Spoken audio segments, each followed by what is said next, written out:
अडचणींमध्ये पुढच्या काही काळात वाढ होणार असंच दिसतंय। आणखीन बातमी पोलिसांच्या कारवाईची आणि न्यायालयीन कोठडीची। लोकल ट्रेन सुरू कराव्यात यासाठी कायदेभंग आंदोलन करणाऱ्या मनसेच्या नेत्यांना सुद्धा न्यायालयीन कोठडी सुनावण्यात आली। मनसेचे नेते आणि सरचिटणीस संदीप देशपांडे, गजानन काळे, संतोष धुरी यांना 14 दिवसांची न्यायालयीन कोठडी सुनावण्यात आली आहे।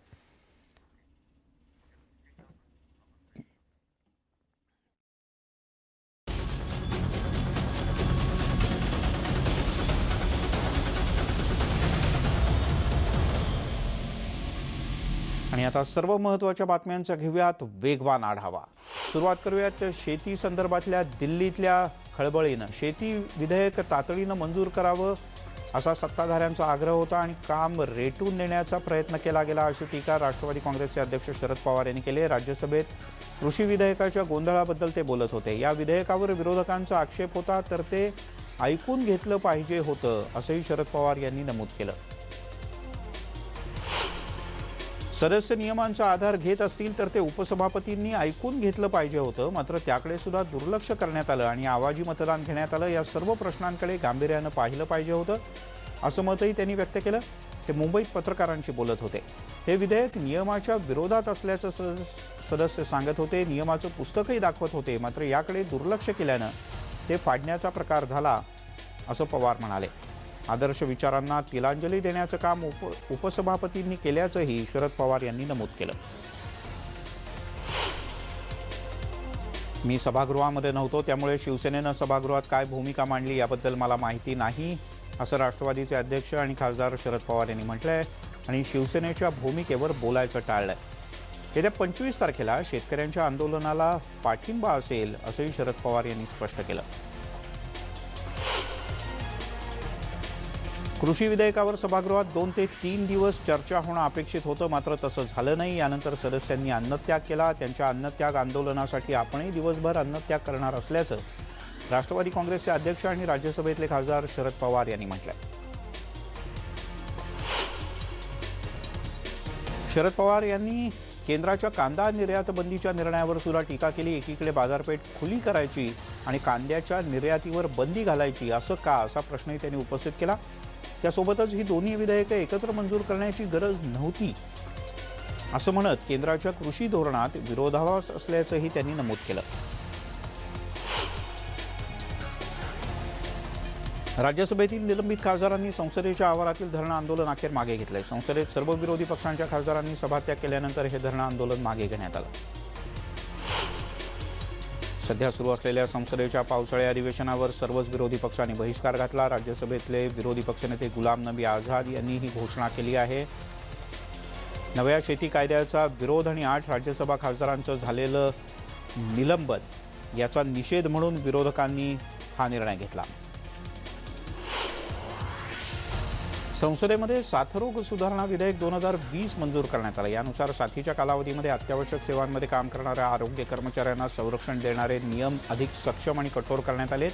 लोकसभेमध्ये विधेयकावर सुरू असलेल्या चर्चेत एका प्रश्नाला उत्तर देताना आरोग्य तसंच कुटुंब कल्याण मंत्री डॉक्टर हर्षवर्धन यांनी माहिती दिली। राज्यसभेमध्ये कृषी विधेयक सादर करताना गोंधळ घातला म्हणून 8 खासदारांना निलंबित करण्यात आलं। काँग्रेसच्या 8ही खासदारांनी गांधीगिरी करत रात्रभर संसद भवनाच्या परिसरात ठिय्या मांडला होता। खुद्द उपसभापती हरिवंश नारायण सिंह हे सकाळी या सर्व खासदारांसाठी चहा घेऊन आले। शेती विधेयकाला बेकायदेशीररित्या सभागृहात पारित करून घेतल्याचा निषेध करत धरणं आंदोलन करण्यात आल्याची माहिती आम आदमी पक्षाचे नेते संजय सिंह यांनी दिली। काल रात्री आम्ही खुल्या आकाशात खालती काढली। आज सकाळी उपसभापती हरिवंश सिंह तिथे आले होते, त्यांना देखील आम्ही हेच सांगितलं असंही त्यांनी नमूद केलं। शेती विधेयकावरून गदारोळ घालणाऱ्या खासदारांना निलंबित करण्यात आल्याचं मला दुःख आहे। या खासदारांच्या आचरणावरून त्यांना निलंबित करण्यात आलंय असं व्यंकय्या नायडू म्हणाले। तसंच आम्ही या खासदारांना आमचा विरोध नाही, मात्र विचारांची लढाई आहे असंही त्यांनी नमूद केलं।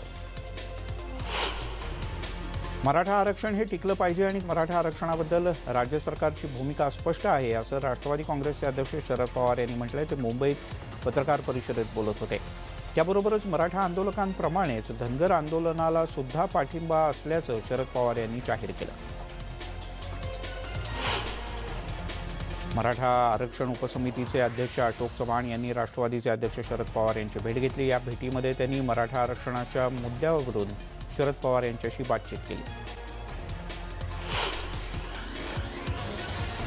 कृषी विधेयकं जर शेतकऱ्याच्या हिताची आहेत तर मग शेतकरी रस्त्यावर का, असा सवाल राज्याचे कृषी मंत्री दादा भुसे यांनी केला आहे. केंद्रानं घोषित केलेली MSP म्हणजे फक्त मलमपट्टी आहे असं सांगायलाही ते विसरले नाहीत. अंबरनाथमध्ये छत्रपती शिवाजी चौक ते तहसील कार्यालयाचा मोर्चा काढण्यात आला. मराठा समाजाला आरक्षण मिळावं अशी मागणी करत सर्वोच्च न्यायालयानं आरक्षणावर घातलेली स्थगिती उठवावी असं या मोर्चेकऱ्यांचं म्हणणं होतं. या संदर्भात मागण्यांचं निवेदन तहसीलदारांना देण्यात आलं.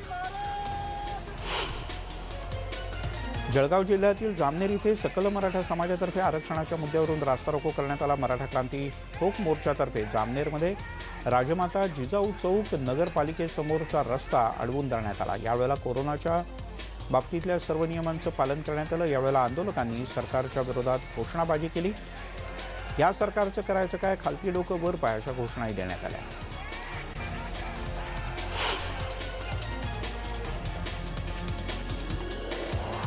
मराठा आरक्षणाच्या प्रकरणामध्ये सर्वोच्च न्यायालयामध्ये राज्य सरकारच्या वतीनं पुनर्विचार याचिका दाखल करण्यात आली आहे. जवळपास 265 पानांची ही याचिका असून यामध्ये सुप्रीम कोर्टानं MBBSच्या प्रथम वर्ष आणि नोकरीच्या संदर्भात दिलेली अंतरिम स्थगिती उठवण्यात यावी अशी मागणी करण्यात आली. विविध याचिकाकर्त्यांच्या वतीनं एकत्रितपणे राज्य सरकारनं ही पुनर्विचार याचिका न्यायालयात दाखल केली आहे. भिवंडीमध्ये इमारत दुर्घटनेतील इमारतीचा ढिगारा JCBच्या सहाय्यानं हटवण्याचं काम करण्यात आलं. ढिगाऱ्याखाली आणखी 20 जण दबले असल्याची भीती व्यक्त करण्यात येते. दरम्यान घटनेतील मृतांचा आकडा आता 20वर पोहोचला. भिवंडीमध्ये इमारत दुर्घटना झाल्यानंतर बचावकार्य सुरू असताना आता इमारतीचा भाग खचू लागला. यामुळे आणखीन धोका वाढला. NDRFनं बचावकार्य थांबवलं होतं. आता एक वेगळा रस्ता तयार करण्यात आला आहे JCBला ढिगारा हटवण्यासाठी आणि त्या माध्यमातून हा ढिगारा हटवण्याचं काम सुरू करण्यात आलं आहे. नाशिक महानगरपालिकेतील TDR घोटाळ्याच्या चौकशीचे आदेश देण्यात आले. या घोटाळ्याच्याबद्दल शासनानं महापालिका प्रशासनाकडून अहवाल मागवला आहे. फुकटामध्ये मिळणाऱ्या भूखंडासाठी 76 कोटी रुपयांचा TDR काढण्यात आला होता. या प्रकरणी शिवसेनेचे ज्येष्ठ नेते आणि नगरसेवक सुधाकर बडगुजर यांनी तक्रार दाखल केली होती.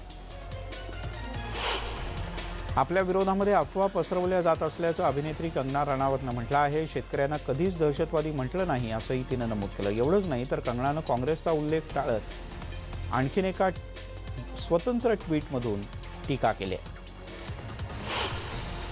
बंगल्यातील बेकायदा बांधकामाच्या बद्दल पालिकेनं केलेले आरोप अभिनेत्री कंगना रणावतनं पुन्हा एकदा उच्च न्यायालयात प्रतिज्ञापत्र दाखल करत फेटाळून लावले. तर आपल्या बंगल्याशेजारी असलेल्या डिझायनर मनीष मल्होत्राच्या बंगल्यातील बेकायदा बांधकामाबद्दल नोटीस बजावताना पालिकेनं त्याला उत्तर देण्यासाठी 7 दिवसांची मुदत दिली तर आपल्याला केवळ 24 तासांची मुदत दिली, हेही कंगनानं अधोरेखित केलं आहे. कंगनानं पालिकेवर पक्षपातीपणाचा आरोप केला आहे. सामनामधून कंगनावर टीका करण्यात आली. हा देश सुजलाम सुफलाम करणाऱ्या अन्नदाता शेतकऱ्यांना भाजप समर्थक मोदी भक्त नटीनं आतंकवादी म्हटलं. आंदोलन करणारे शेतकरी अतिरेकी असतील तर त्या समस्त अतिरेक्यांसाठी सरकारनं नवं कृषी विधेयक मंजूर केलं असं मानायचं का, असा प्रश्न शिवसेनेनं उपस्थित केला आहे आणि अभिनेत्री कंगना राणावतवर टीका केली आहे. किसान विरोधी नरेंद्र मोदी असा नारा देत धुळे जिल्ह्यामध्ये युवक काँग्रेसच्या वतीनं धुळे कृषी उत्पन्न बाजार समितीसमोर आंदोलन करण्यात आलं. यावेळेला केंद्र सरकारनं आणलेल्या नव्या कृषी सुधारणा विधेयकाची प्रतिकात्मक होळी करण्यात आली. काँग्रेसच्या निलंबित खासदारांच्या पाठीशी जनता खंबीरपणे उभी राहील असा विश्वासही व्यक्त करण्यात आला.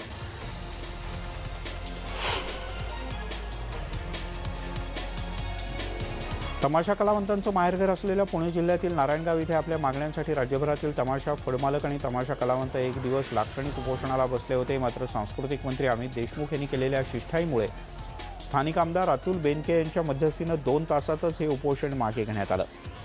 दरम्यान 2 दिवसात या विषयावर तमाशा कलावंतांच्या सोबत मुंबईत बैठक घेणार असल्याचं देशमुख यांनी म्हटलंय. कोरोनाबाधितांच्या संख्येमध्ये मोठ्या प्रमाणात वाढ झाली. कोरोनाबाधितांची संख्या तब्बल 55 लाखांवर पोहोचली तर 83 नवे रुग्ण सापडले. 24 तासात 1053 कोरोनाबाधितांचा मृत्यू झाल्याची माहिती केंद्रीय आरोग्य मंत्रालयानं दिली आहे.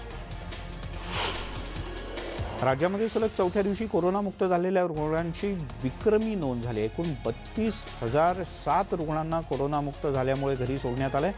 यामुळे राज्यात आतापर्यंत 9,16,348 रुग्ण बरे झालेत. राज्याचे कोरोना रुग्ण बरे होण्याचं प्रमाण 74.84% पोहोचलंय. अभिनेत्री आशालता वाबगावकर यांचं निधन झालंय. कोरोनामुळे त्यांचं निधन झालं. साताऱ्यातल्या प्रतिभा रुग्णालयात त्यांच्यावर गेले 2 दिवस उपचार सुरू होते. मालिकेच्या चित्रीकरणादरम्यान त्यांना कोरोनाची लागण झाली होती. मराठी आणि हिंदी चित्रपटसृष्टी आणि टीव्ही जगत गाजवणाऱ्या सिने अभिनेत्री आशालता यांचं निधनाचं वृत्त अतिशय दुःखद आहे. अनेक लोकप्रिय सिनेमांमधून त्यांनी आपल्या अभिनयाची छाप रसिकांवर उमटवली. नाट्यसंगीताच्या क्षेत्रात सुद्धा त्यांनी वेगळी ओळख निर्माण केली. अशा शब्दात विधानसभेतले विरोधी पक्षनेते देवेंद्र फडणवीस यांनी आशालता यांना श्रद्धांजली वाहिली. अभिनेत्री रेणुका शहाणे यांनी ट्विट करत आशालता यांच्या निधनाच्या संदर्भात दुःख व्यक्त केलं आहे. त्यांनी आपल्या ट्विटमध्ये म्हटलं आहे की आज फार हतबल झाले. कोविडनं एक अत्यंत सुंदर जीवाचा बळी घेतला. आशालताताई अनंतात विलीन झाल्या अशा भावना त्यांनी व्यक्त केल्या. बॉलिवूडची प्रसिद्ध अभिनेत्री झरीन खान पुन्हा एकदा सोशल मीडियावर चर्चेचा विषय बनले. लीलावती रुग्णालयाच्याबद्दल नाराजी व्यक्त करणारा एक व्हिडिओ तिने इंस्टाग्रामवर शेअर केला आहे. तिच्या आजोबांची तब्येत बिघडल्यानंतर त्यांना लीलावती रुग्णालयात नेण्यात आलं होतं. कोविड वॉर्डमध्ये तिच्या आजोबांच्या शरीराचं तापमान नॉर्मल येऊन सुद्धा जबरदस्तीनं त्यांची कोरोना टेस्ट करण्यासाठी सांगण्यात आलं असा त्याचा आरोप आहे. ज्येष्ठ साहित्यिक आणि आंबेडकरवादी चळवळीतील ज्येष्ठ मार्गदर्शक डॉक्टर भाऊ लोखंडे यांचं पहाटे 5 वाजता हृदयविकाराच्या झटक्यानं निधन झालं. सामाजिक अन्यायाच्याबद्दल अनेक वेळेला त्यांनी वेळोवेळी आवाज उठवला होता. काही प्रमुख मूलभूत मुद्देही उपस्थित केले होते. तसंच विदर्भ साहित्य संघानं भरवलेल्या पहिल्या दलित साहित्य संमेलनाचे ते अध्यक्ष होते.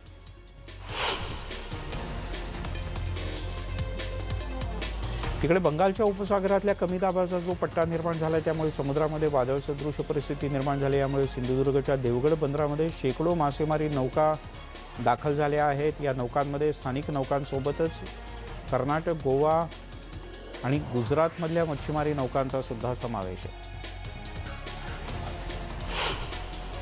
पुणे जिल्ह्यातील आंबेगाव तालुक्यामध्ये सातगाव पठार भागामध्ये हजारो हेक्टरवरच्या बटाट्याची शेतं उद्ध्वस्त झाली आहेत. अनेक ठिकाणी बटाटा सडून गेला आहे.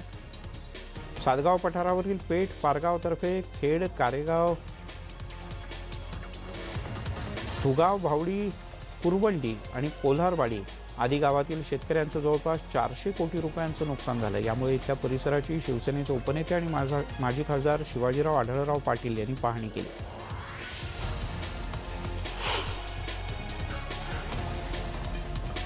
वैनगंगा नदीला आलेल्या महापुराचा फटका भंडारा जिल्ह्यातल्या शासकीय गोदामातील धान्याला बसलाय. तब्बल 6,263 क्विंटल धान्य या महापुरात नष्ट झालंय. यामुळे परिसरात खूप जास्त दुर्गंधी आहे.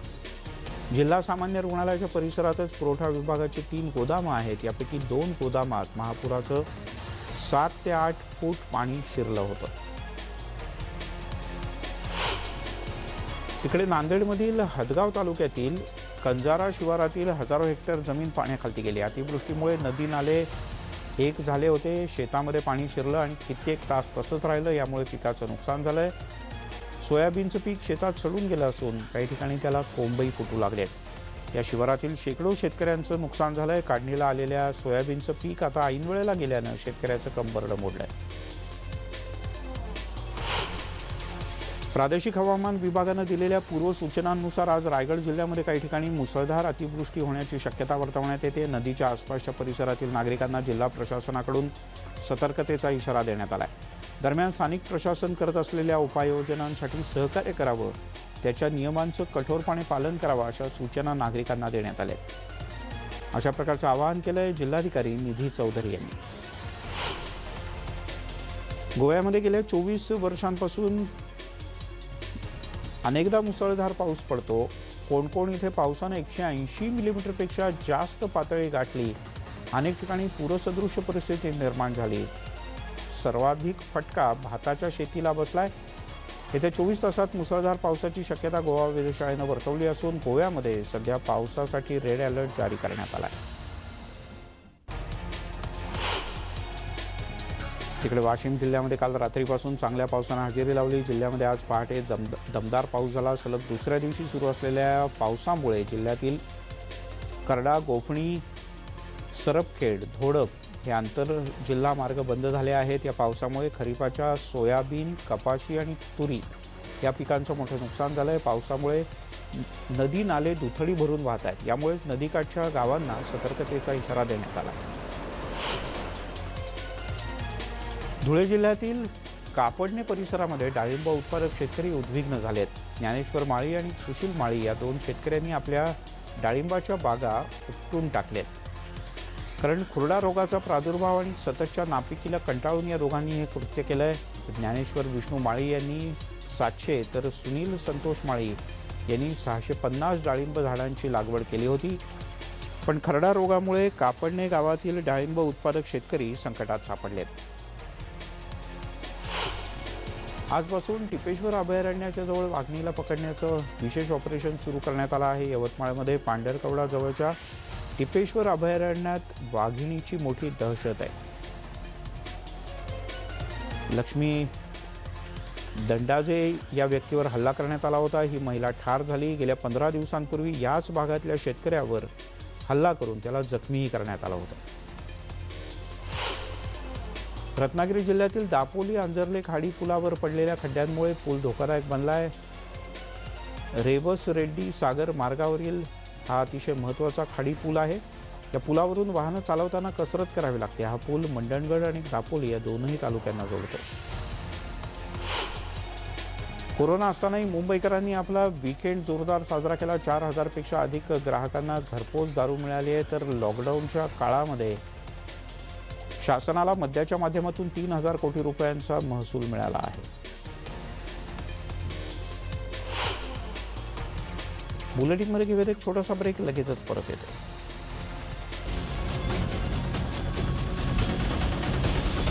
सगळ्यांचं पुन्हा एकदा स्वागत. लोकलमधून प्रवास करणाऱ्या अत्यावश्यक सेवेतील कर्मचाऱ्यांच्या संख्येमध्ये दिवसेंदिवस वाढ होत असताना दिसते. त्यांचा प्रवास सुकर करण्यासाठी मध्य रेल्वेकडून मात्र लोकलच्या फेऱ्यांमध्ये वाढ करण्यात आलेली नाही. यामुळे प्रवाशांना सकाळी आणि संध्याकाळी खूप गर्दीचा सामना करावा लागतो. पश्चिम रेल्वेनं सोमवारपासून आणखी 150 लोकल फेऱ्या चालवण्याचा निर्णय घेतल्यानंतरही मध्य रेल्वेनं उदासीनताच दाखवली आहे.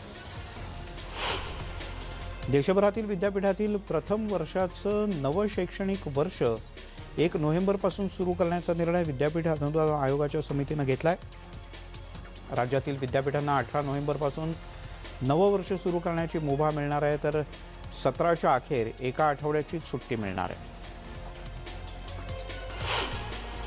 सार्वजनिक क्षेत्रातील कंपन्यांनंतर नवोदय शाळांपासून ते IIT, IIM आणि केंद्रीय विद्यापीठांपर्यंतच्या शैक्षणिक संस्थांनी PM केअर्स निधीसाठी 21.81 कोटी रुपयांचं योगदान दिलं. या निधीचं व्यवस्थापन करणाऱ्या पंतप्रधान कार्यालयानं शैक्षणिक संस्थांकडून मिळालेल्या निधीचे तपशील देण्यास मात्र नकार दिला. केंद्रीय सशस्त्र पोलीस दलामध्ये 1,00,000 जागा रिक्त आहेत. राजीनामे, निवृत्ती आणि मृत्यू यामुळे या जागा रिक्त झाल्याची माहिती मिळते. सीमा सुरक्षा दल, केंद्रीय राखीव पोलीस दल, केंद्रीय औद्योगिक सुरक्षा दल, सशस्त्र सीमा दल, इंडो तिबेटियन पोलीस दल आणि आसाम रायफल्समध्ये या जागा रिक्त आहेत अशी माहिती गृहराज्यमंत्री नित्यानंद राय यांनी दिली. भारतातील सर्वात मोठी फिल्म सिटी तयार करण्यासाठी योगी सरकारनं दिल्लीलगत नोएडा इथे 1000 एकर जागेचा शोध घेतला आहे. याबद्दलचा प्रस्ताव योगी सरकारकडे पाठवण्यात आला आहे. मुख्यमंत्री योगी आदित्यनाथ यांनी 18 सप्टेंबर रोजी उत्तर प्रदेशमध्ये देशातील सर्वात मोठी सुंदर अशी फिल्म सिटी साकारणार असल्याची घोषणा केली. कोरोना महामारीतही अयोध्येमध्ये मालमत्तेचे दर दुप्पट झाल्याची माहिती समोर येते. ऑगस्ट महिन्यात पंतप्रधान नरेंद्र मोदी यांच्या हस्ते अयोध्येत राम मंदिराच्या भूमिपूजनाचा सोहळा पार पडला. यानंतर या ठिकाणच्या मालमत्तेच्या दरामध्ये दुपटीनं वाढ झाली. यापूर्वी सर्वोच्च न्यायालयाच्या आलेल्या निकालानंतर या ठिकाणचे मालमत्तांचे दर 30 ते 40% वाढले होते. अमेरिकेचे अध्यक्ष डोनाल्ड ट्रम्प यांना विष भरलेलं पाकिट पाठवणाऱ्या महिलेला न्यूयॉर्क कॅनडा सीमेवरती अटक करण्यात आली. कायदा अंमलबजावणी अधिकाऱ्यांनी ही कारवाई केली असून या महिलेनं सिरीन हे विष भरलेलं पाकिट ट्रम्प यांना व्हाईट हाऊसच्या पत्त्यावर पाठवलं होतं. हे पाकिट व्हाईट हाऊस अधिकाऱ्यांच्या हाती पडलं आणि त्यामुळे पुढचा अनर्थ टळला. भारताचा ऑफ स्पिनर आर अश्विन लवकरच खांद्याच्या दुखापतीतून सावरेल अशी शक्यता आहे. आर अश्विनच्या खांद्याचं स्कॅन रिपोर्ट हे चांगले आलेले आहेत. दिल्ली कॅपिटल्सतर्फे किंग्ज 11 पंजाब विरुद्ध खेळताना त्याच्या खांद्याला दुखापत झाली होती. युजवेंद्र चहलच्या फिरकीपुढे हैदराबादचे एकापाठोपाठ एक फलंदाज अपयशी ठरले. चहलच्या फलंदाजीमुळे आरसीबीनं हैदराबादचा 10 धावांनी पराभव केला. चहलनं आपल्या 8 षटकांमध्ये फक्त 18 धावा केल्या आणि 3 गडी बाद झाले. यापैकी 2 विकेट 16व्या षटकातच पडल्या आणि सामना फिरला. यासोबतच या बुलेटिनमध्ये इथेच थांबूयात. सर्व प्रकारच्या ताज्या अपडेटसाठी news18lokmat.com या आमच्या वेबसाईटला लॉग ऑन करा. फेसबुक आणि ट्विटरवर आम्हाला फॉलो करा.